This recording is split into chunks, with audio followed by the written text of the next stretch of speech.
For decades, the story of Nigeria's development has been told as one of unity and progress. But beneath the surface lies a pattern too deliberate to ignore.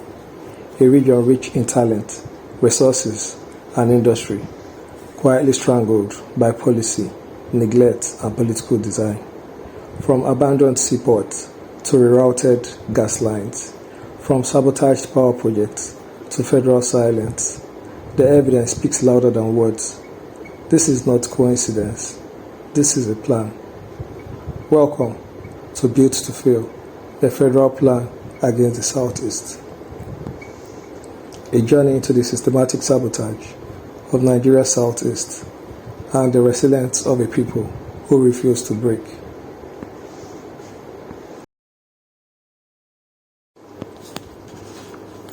Across the rolling hills and red-soiled plains of southeastern Nigeria lies a paradox.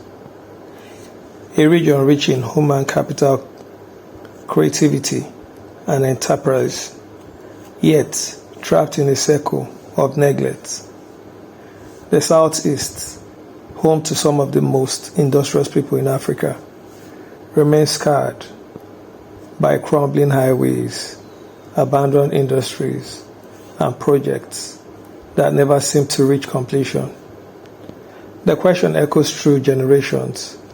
Is this merely coincidence or a deliberate national design? How can a people so vital to Nigeria's progress remain so persistently excluded from its development agenda? This documentary investigates the patterns, political, economic, and infrastructural, that suggest that the federal government has intentionally or systematically redirected development away from the Southeast. It is not a tale of grievance, but of evidence, a journey through history, policy, and the resilience of a people who refuse to be erased.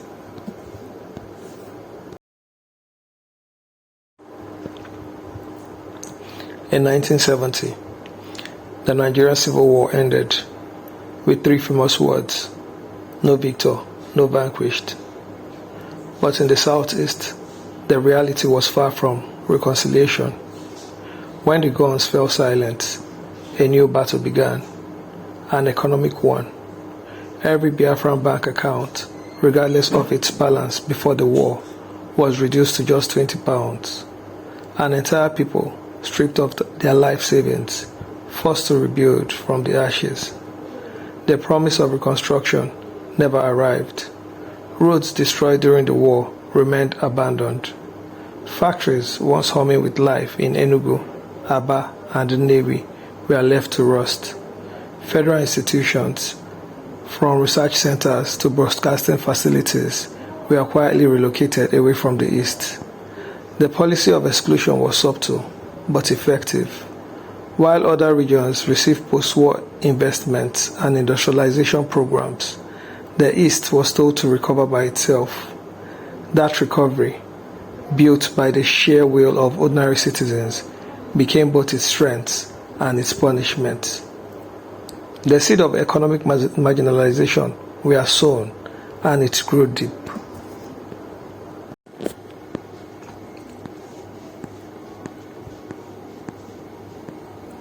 Nigeria's wealth runs beneath the soil of the East, from the oil fields of Imo and Abia to the gas reserves of Anambra and Imo. The Southeast stands on energy potential, yet federal policies have kept these resources untapped or rerouted. The Oguta-Kaduna-Kano gas pipeline, celebrated as the National Energy Corridor, deliberately bypassed the Southeast, even though it sits closer to proven gas reserves. Existing pipelines from Imo and Abia were redirected northward, starving the East of industrial energy supply. Power generation followed the same pattern. Independent power projects proposed for Aba and Nnewi were frustrated by endless federal licensing barriers. Federal power plants were built in other regions, while eastern cities continue to rely on unstable supply from the national grid. It was a quiet sabotage, not by bombs, but by bureaucracy. Each stalled approval, each rerouted pipeline, each ignored proposal, another deliberate delay in the region's development clock.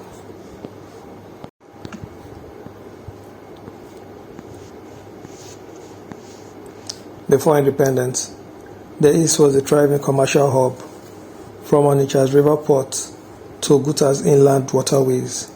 Trade flowed naturally into the heart of the region. But over time, the arteries of commerce were sealed off.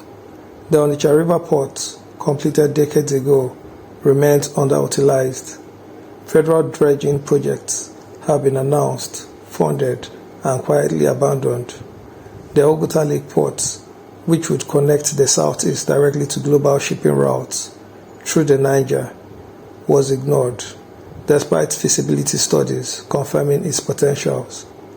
Meanwhile, Lagos continues to host the nation's primary seaports. Traders from Aba, Nnewi, and Onitsha must import goods through ports nearly 600 kilometers away or detour through Cotonou. Each journey adds cost, delay, and risk, draining billions from regional trade yearly. The logic is simple and cruel. Control the ports and you control commerce. By denying the Southeast maritime access, federal policy effectively keeps its economy dependent on other regions. Drive through the Southeast, and the evidence is visible at every turn. The Enugu-Onitsha Expressway under rehabilitation for decades. The Owerri route patched and reopened each election cycle. Each administration promises change. Each budget mentions the project. But year after year, they remain incomplete, victims of deliberate underfunding. Budget analysis shows that the federal capital allocation to the Southeast consistently trail behind every other region. The Eastern Rail Line, one of Nigeria's oldest transport arteries, has received less than a fraction of the investment poured into the Lagos-Ibadan or Abuja-Kaduna corridors. Infrastructure builds nation. Neglect breaks them apart. In the Southeast, neglect has become policy, a political language written in potholes and broken bridges.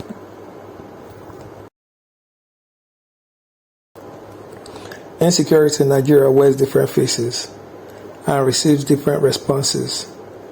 In the North, insurgency is met with negotiation and rehabilitation.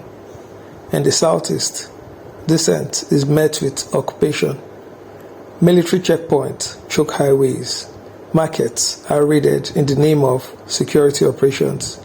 Entire communities have been traumatized by raids and reprisals. The result is predictable. Investors flee. No factory thrives under fear. The economy bleeds, and the narrative deepens that the East is unsafe, unfit for major investment. But insecurity here is not just violent. It is economic control, a convenient justification for withholding development while portraying the victims as the problem, a circle sustained by silence and by design.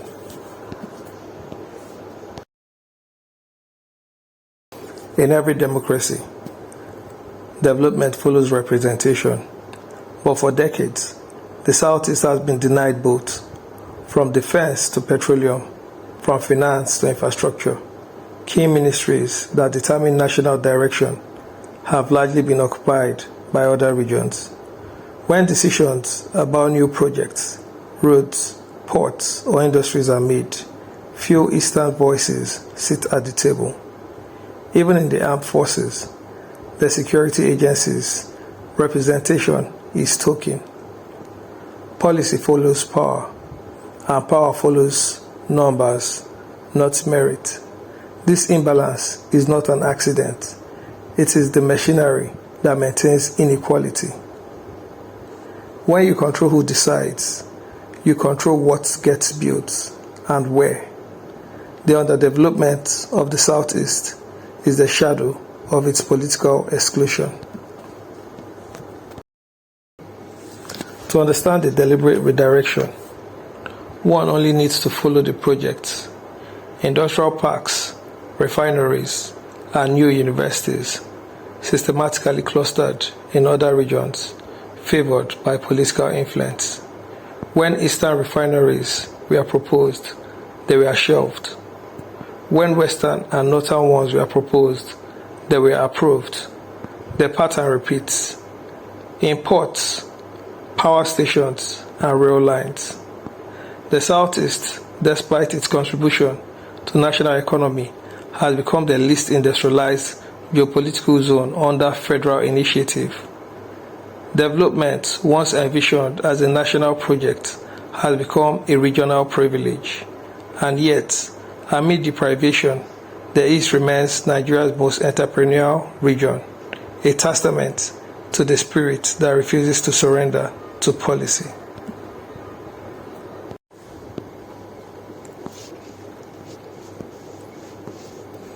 When government abandoned them, the people built for themselves.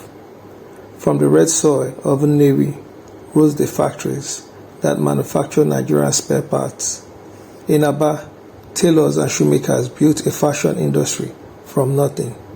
In Enugu, young innovators are coding their way into a digital economy. Private estates, roads, schools, and hospitals funded not by government but by ordinary citizens.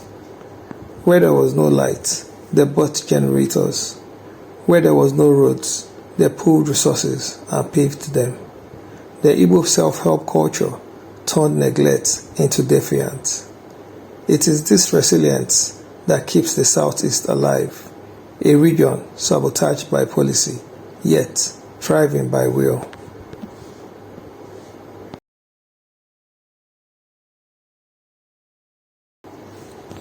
When any part of a nation is suppressed, the whole nation suffers. By keeping the Southeast economically isolated, Nigeria has cut itself off one of the greatest engines of innovation. Every unbuilt port is a missed trade opportunity. Every neglected factory is a lost employment. Every frustrated entrepreneur is another talent forced abroad. The price of deliberate sabotage is not just regional underdevelopment. It is a national decay. A country cannot rise while keeping one of its strongest regions on its knees. True unity is not built through force, but through fairness. Equity is not favor. It is the foundation of peace.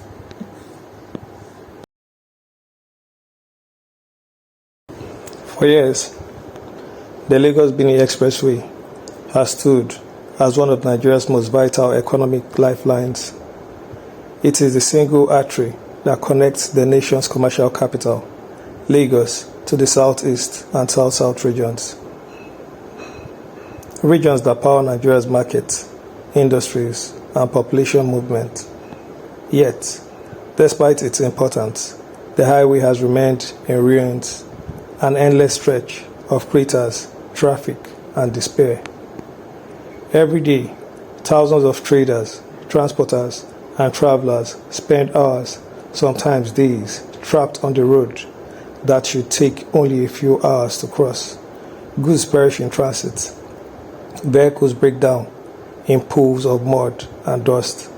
The movement of commerce from the ports of Lagos to the booming markets of Onitsha, Aba, and Nnewi is choked. But this neglect is not random. It is deliberate economic sabotage. By crippling the main link between the West and the East, the federal system effectively strangles trade between Nigeria and two most vibrant regions. The result is predictable: reduced productivity, higher transport costs, and the slow suffocation of the Southeast economic heart. The Southeast, home to Africa's largest open-air market in Onitsha, and some of the most industrious small-scale manufacturers on the continent, depend on this road for survival. When that route fails, it is not just a highway collapsing, it is an entire economic ecosystem being starved of oxygen. From spare parts in Nnewi to textile traders in Aba, the damage ripples across millions of lives. Yet, while billions are allocated for less critical roads elsewhere, this crucial expressway remains a national embarrassment. Why? Because by slowing the movement of goods, the system slows the pulse of the East.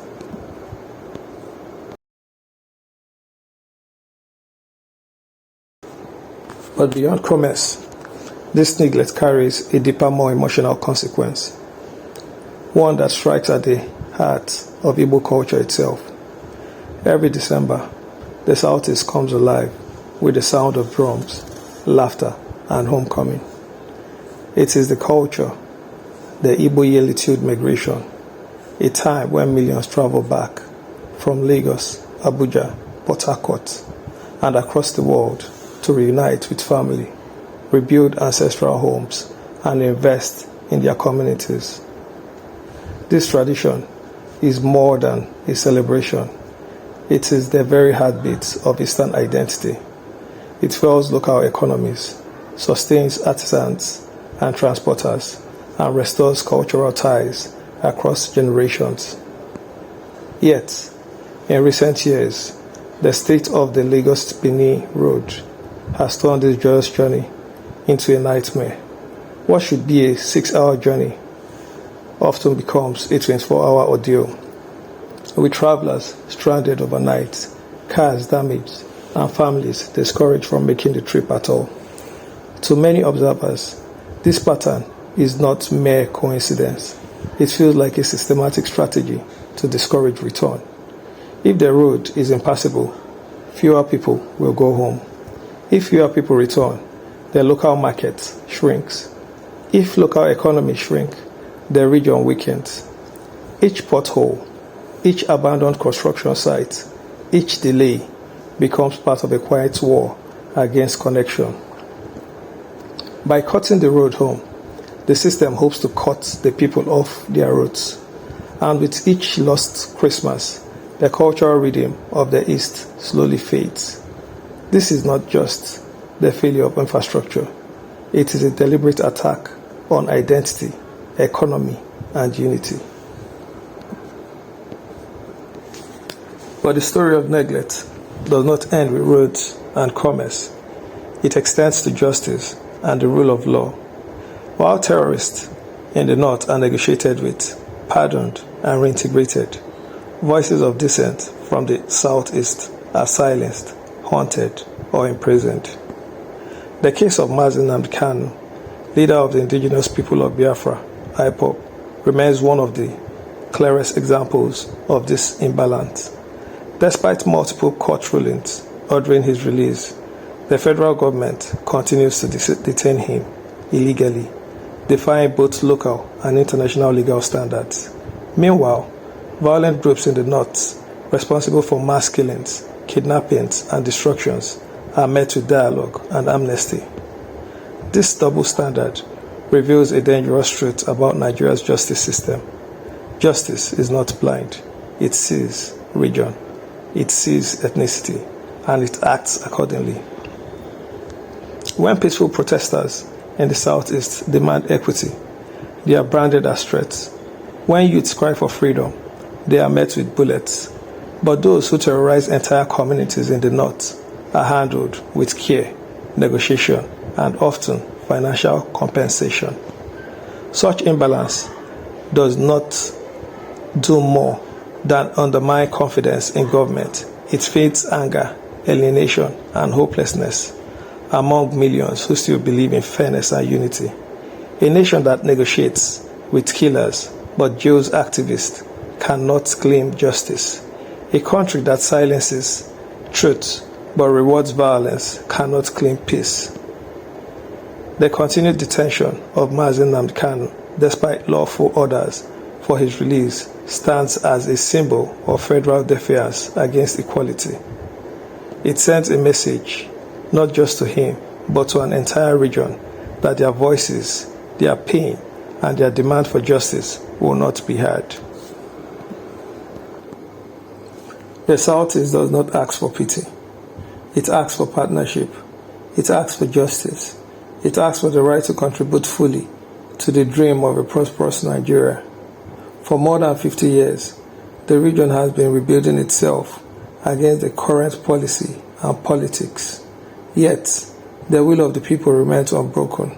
As citizens, we must demand fairness, not just for the Southeast, but for the soul of a nation.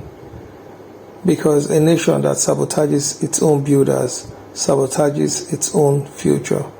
Share the story, talk about it, demand change. Development delayed is development denied, and justice delayed is justice destroyed. Despite every obstacle, the East endures, its cities rebuild, its people innovate, and its spirit refuses to die. The East, a region built to fail, but the people chose to rise. If you believe in truth, equity, and the right of every region to thrive, share this documentary, subscribe to this channel, and join the movement to rewrite Nigeria's future.